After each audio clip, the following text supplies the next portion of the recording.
நரகத்தில் சாத்தானும் சொர்க்கத்தில் சாமியும் தனித்தனியே வாழ்ந்து வந்துச்சான். நரகத்தில் சாத்தானும் சொர்க்கத்தில் சாமியும் தனித்தனியே வந்துச்சான். ஒரு நாள் இரண்டுக்கும் ஒன்னா சேர்ந்து வாழ அங்கே ஆசை வந்துச்சான். ஒரு நாள் இரண்டுக்கும் ஒன்னா சேர்ந்து வாழ அங்கே ஆசை வந்துச்சான். இரண்டும் ஒன்னா சேர்ந்து கடவுளிடம் போய் கேட்டுச்சான். அதற்கு அந்த கடவுளும் இரண்டையும் ஒன்னா சேர்த்து மனித ரூபம் கொடுத்து வாழ சொல்லி பூலோகம் அனுப்பி வச்சானாம்.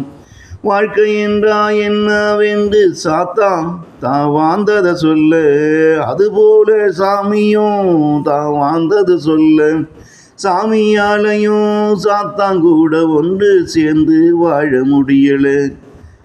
சாத்தானாலையும் சாமி கூட ஒன்று சேர்ந்து வாழ முடியல. இதை தெரிந்த மனுஷனும் கடவுளிடம் போய் சொன்னானாம். படைச்ச கடவுளும் அதற்கு ஒரு வழியை சொன்னாராம். உங்களை எப்போதுமே ஒன்று சேர்ந்து வாழ முடியாதுன்னு முன்னே எனக்கு தெரியும். நான் படைக்கும் போதே மனுஷனிலே ஆணினமும் பெண்ணினமும் என்ற ரெண்டு தனித்தனியே படைச்சேன் என்றானான். அவனிடம் அவளிடம் உள்ள சாமியே சாமியோட வாழச் சொல்லு, சாத்தானோட வாழச் சொல்லு. முடியாத போது அவளவன் லோகம் போய் உங்களை ஒன்னா சேர்த்த இந்த மனித உடம்ப மண்ணிலே புதைச்சிட சொல்லிட்டு போனாராம். அதை கேட்ட சாமியும் சாத்தானும் அப்படியே நடக்குதுங்க இதுவரை இந்த மண்ணில.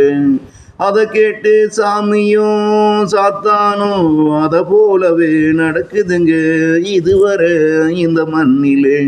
நரகத்தில சாத்தானும் சொர்க்கத்தில சாமியும் தனித்தனியே வாழ்ந்து வந்துச்சான். ஒரு நாள் இரண்டுக்கும் ஒன்னா சேர்ந்து வாழ ஆசை வந்துச்சான். இரண்டும் ஒன்னா சேர்ந்து கடவுளிடம் போய் கேட்டுச்சான். அந்த கடவுளும் இரண்டையும் ஒன்னா சேர்த்து மனித ரூபம் கொடுத்து வாழச் சொல்லி பூலோகம் அனுப்பி வச்சானா. நரகத்திலே சாத்தானும் சொர்க்கத்திலே சாமியும் தனித்தனியே வாழ்ந்து வந்துச்சான். ஒரு நாள் இரண்டுக்கும் ஒன்னா சேர்ந்து வாழ ஆசை வந்துச்சான். இரண்டும் ஒன்னா சேர்ந்து கடவுளிடம் போய் கேட்டுச்சான். அதற்கு அந்த கடவுளும் இரண்டையும் ஒன்னா சேர்த்து மனித ரூபம் கொடுத்து வாழ சொல்லி பூலோகம் அனுப்பி வச்சானா.